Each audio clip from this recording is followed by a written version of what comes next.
ये बताइए, जिन्होंने सोने में इन्वेस्ट किया था, चांदी में इन्वेस्ट किया था, क्या उनको उनका प्राइस का रिटर्न मिल पाएगा? 2.25 लाख में आपने सोचिए सोना खरीदा, 2.5 लाख में चांदी खरीदी, अब वो लुढ़कती गई युद्ध के बीच, तो अब क्या होने वाला है? चांदी तो 4-4 लाख लोगों ने खरीदी है। तो देखिए, जैसे ही क्रूड ऑयल के दाम नीचे, आपको याद होगा, आप ही के मैंने एक बार पॉडकास्ट में ये बात बोली थी, जैसे ही क्रूड ऑयल के दाम नीचे आए तो डॉलर इंडेक्स 100 से नीचे आ गया, वो 100 से ऊपर चल रहा था। उस डॉलर इंडेक्स के मानो नीचे आते ही बॉन्ड यील्ड्स कम हुए और सोना एकदम, जो कि $4600 के आसपास था, बढ़ के $4800 के आसपास पहुंच गया है। तो अब आपने देखा कि ये जो डॉलर इंडेक्स और क्रूड ऑयल का क्या रिश्तेदारी चल रही है।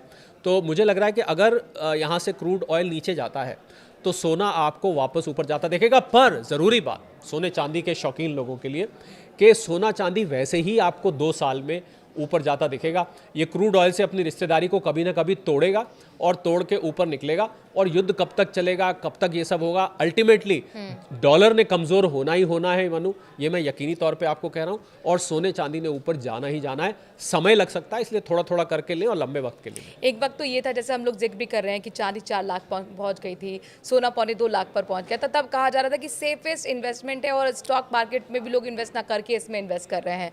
लेकिन अभी मौजूदा स्थिति को देखकर क्या लग रहा है? क्या गेम ओवर हो गया सोने चांदी का? क्या नहीं, लोगों का बिल्कुल भरोसा खत्म हो रहा है? बिल्कुल ओवर नहीं हुआ है मनु, बिल्कुल भी ओवर नहीं हुआ है। अभी भी आप इसको अगर थोड़ा थोड़ा करके लंबे समय के लिए, असल में दिक्कत क्या है, उन लोगों को ज़्यादा दिक्कत आ रही है मनु, सोने चांदी के निवेश को, जो ट्रेडर्स बन गए हैं, यानी कि जो 1 महीने 2 महीने के लिए ले रहे हैं। अगर आप 2 से 5 साल का नज़रिया सोने में रख के चलेंगे, आपको सोना चांदी निराश नहीं करेगा। हालांकि ये मैं कहना चाहूँगा, हम किसी को निवेश करने के लिए इंसाइट नहीं कर रहे, आपको अपने फाइनेंशियल एडवाइज़र से सलाह लेनी चाहिए। पर सोने का ट्रेंड ऊपर को है। और देखिए, एक मज़ेदार बात आपको मैं बताता हूँ कि ये जो क्रूड ऑयल के दाम है, ये सोने को ऊपर नहीं जाने दे रहे थे और निवेशक इसको नीचे नहीं आने दे रहे थे। तो इसलिए सोने में अंडर करंट जो है, नीचे की जो सरफेस है, वो तेज़ी की है और मुझे लग रहा है ये ऊपर जाएगा ही जाएगा। यानी कुल मिलाकर रिटर्न मिलने वाला है, तो निराश आपको होने की जरूरत नहीं है। क्या अभी राइट टाइम होगा इन्वेस्ट करने का सोने चांदी में? बिल्कुल, मुझे लगता है अगर आप थोड़ा थोड़ा करके ले रहे हैं, पहली बात, एक साथ सारा पैसा मत डालिए, ये मैं बार बार जोर दे के कहता हूँ। मान लीजिए आपके पास 2 लाख रुपए हैं, तो 20-20 हज़ार रुपए के 10 हिस्से बना लीजिए और जब जब नीचे आए, हफ्ते बाद, कभी 10 दिन बाद, कभी 15 दिन बाद, इसको लेके रखिए और कम से कम 2 साल का नज़रिया रखिए। फिर आप और हम यहीं पर होंगे और तब लोगों से पूछेंगे कि उन्होंने क्या खोया, क्या पाया। युद्ध के लिए जैसे सीज फायर का ऐलान ट्रम्प की तरफ से किया गया, एकदम उछाल स्टॉक मार्केट, शेयर मार्केट में दिखा, 3 पॉइंट्स का हमें उछाल देखने को मिला है। तो क्या ये सटोरियो का है गेम? इसके पीछे की इनसाइड स्टोरी भी समझाइए। बिल्कुल, देखिए, क्या हमें सोच समझ के इन्वेस्टमेंट करना चाहिए? फिर ऐसा लगता है कई बार मनु के स्टॉक मार्केट छोटा सा बच्चा है। छोटी सी अच्छी खबर आती है और बच्चा, आपने देखा होगा, इतना खुश होने लगता है। और छोटी सी दुख भरी बात होती है, उसके हाथ से कुछ छीन लीजिए, एकदम से रोना शुरू कर देता है। ये शेयर मार्केट कभी कभी ऐसे ही बिहेव करता है। 950 पॉइंट का उछाल इस खबर पे। क्या शेयर मार्केट ट्रम्प साहब के दिमाग को नहीं जानता है? क्या ट्रम्प साहब को जानता नहीं कि वो पलटी मारते? मुझे लग रहा है इस समय शेयर मार्केट में आंख बंद करके छलांग नहीं लगानी चाहिए। अगर आप शेयर मार्केट में आना चाहते हैं तो 10 साल का नजरिया रखिए, 5 से 10 साल का, और वहां भी आप थोड़ा थोड़ा करके लगाइए। परंतु कंपनीज की चॉइस ऐसे होनी चाहिए मनु, जैसे कि एक अरेंज्ड मैरिज में कोई रिश्ता ढूंढा जाता है, परिवार देखा जाता है पीछे कैसा है, लड़की लड़का कुछ कमाते हैं कि नहीं कमाते, उनके ऊपर कोई केस तो नहीं चल रहा, उनकी रेपुटेशन कैसी है, उसका भविष्य कैसा है। अगर आप वाकई में ये सब देख के शेयर का चयन करेंगे ना, तो कभी गलत साबित नहीं होगा। चूंकि आप एक्सपर्ट हैं मार्केट के, तो जरा पोर्टफोलियो भी हमारे दर्शकों को बता दीजिए कैसा होना चाहिए, ताकि वो निराश ना हो पाए आगे जाकर। बिल्कुल, आपके पोर्टफोलियो में बैलेंस्ड होना चाहिए। मुझे लग रहा है इस समय जो सबसे अच्छे लेने वाले हैं मनु, वो डिफेंस के शेयर्स हैं। पर देखिए, शेयर्स का चयन बहुत समझदारी से करना है। डिफेंस में ये नहीं कि कुछ भी उठा लिया। FMCG, fast moving consumer goods sector है, वो अच्छा सेक्टर है। रिन्यूएबल एनर्जी बहुत अच्छा सेक्टर है। और बैंकिंग फाइनेंस इस समय काफ़ी पिटे हुए हैं, क्योंकि जब गिरावट आई, तो अगर आप इसमें भी अच्छी वैल्यूएशंस वाले बैंक्स या कंपनीज लेंगे तो आपको वो आगे जाके अच्छा। मैं बार बार जोर देके कह रहा हूँ कि कंपनीज का चयन बहुत समझदारी से करें।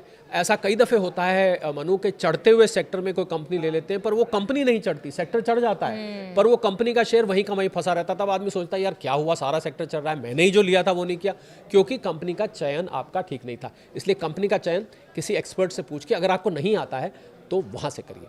दो फैक्टर्स गिना रहे हैं, जी। एक तो यहाँ पर ट्रम्प की पर्सनालिटी जो कि अनप्रिडिक्टेबल है, दूसरा पाकिस्तान की का यहाँ पर मध्यस्थता। मीडिएटर, जी, तो वो क्वेश्चनेबल है। जी। तो अब आप कह रहे हैं कि अगर सीज फायर नहीं टिकता है, सपोज कर लीजिए, तो क्या महंगाई पर खतरा बरकरार रहेगा? फिर तो वापस आ जाएगा। अगर ये नहीं टिकता है तो ईरान क्या करेगा मनु, वो स्ट्रेट ऑफ हॉर्मुज को फिर बंद कर देगा। फिर बंद और जैसे ही स्ट्रेट ऑफ हॉर्मुज बंद होगी, क्रूड ऑयल के दाम फिर ऊपर चढ़ने लगेंगे।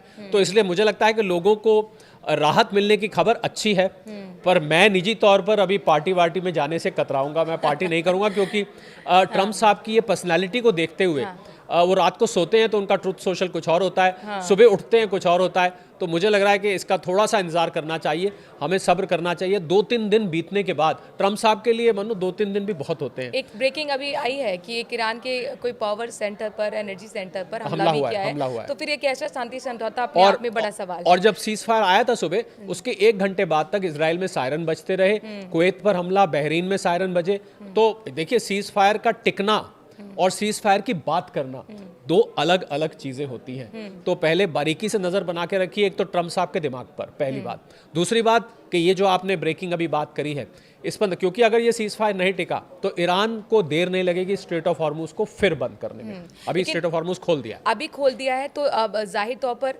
एकदम अचानक तो सारे टैंकर निकलेंगे नहीं, धीरे धीरे निकलेंगे। जी। तो वो सप्लाई को नॉर्मल होने में कितना वक्त लग सकता है? देखिए, रोज के करीब 120 से 150 टैंकर वहां से निकलते हैं, शिप्स निकलते हैं स्ट्रेट ऑफ हॉर्मुज से। करीब 33 किलोमीटर चौड़ा ये रास्ता है। तो वहां पर ऐसा माना जा रहा था कि करीब 1200 से भी ज्यादा, 12,000 से भी ज्यादा टैंकर्स फंसे हुए थे। तो आहिस्ता आहिस्ता करके निकलेंगे। अब इतने सारे एक साथ निकल नहीं सकते क्योंकि रास्ता इतना चौड़ा नहीं है। पर उससे पहले कहीं अगर ट्रम्प साहब पलट गए या ये सीज फायर टूट गया तो महंगाई का खतरा, मैं कुल मिला के मनु कहना चाह रहा था कि महंगाई का खतरा अभी टला नहीं है, एक टेम्परेरी राहत है। उम्मीद करते हैं कि बना रहे। फ्यूल सरचार्ज बढ़ा, हवाई टिकटें भी महंगी हो गई, क्या ये सब पे असर पड़ेगा? हम उम्मीद करें कि कम होगा या नहीं होगा मौजूदा स्थिति को देखते हुए? मैं देखिए, मौजूदा स्थिति में भी अगर क्रूड ऑयल के दाम पर बहुत कुछ मनु निर्भर करेगा। जी। और मैं ये बता दूं न्यूज़ 18 के सभी फॉलोअर्स भी और सब्सक्राइबर्स को कि हमें सप्लाई से इतनी परेशानी नहीं थी। थोड़ा बहुत एलपीजी के लिए दिक्कत आई थी, कुछ जमाखोरों की वजह से, ब्लैक मार्केटर्स की वजह से। हमें ज़्यादा परेशानी थी कीमतों से। तो अभी भी कीमत इतनी नीचे नहीं आई है। 110 से 95, मैंने आपको बताया ना कि युद्ध से पहले तो ये $65 के आसपास थी, कहाँ 65 और कहाँ 95।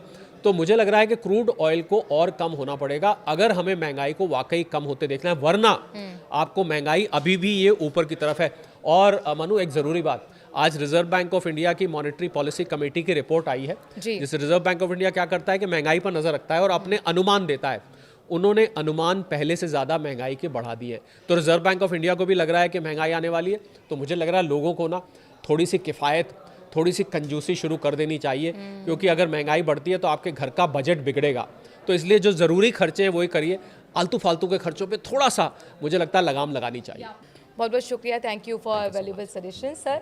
और इस एपिसोड में अभी के लिए इतना ही। कोई सवाल आपके मन में अगर मार्केट को लेकर है, ट्रम्प को लेकर है, युद्ध को लेकर है, कमेंट के जरिए अपनी बात ज़रूर रखिए। उम्मीद करेंगे, कोशिश करेंगे आपके सवालों का जवाब देने के लिए। बाकी खबरों के लिए बने रहिए न्यूज़ 18 के साथ। नमस्कार।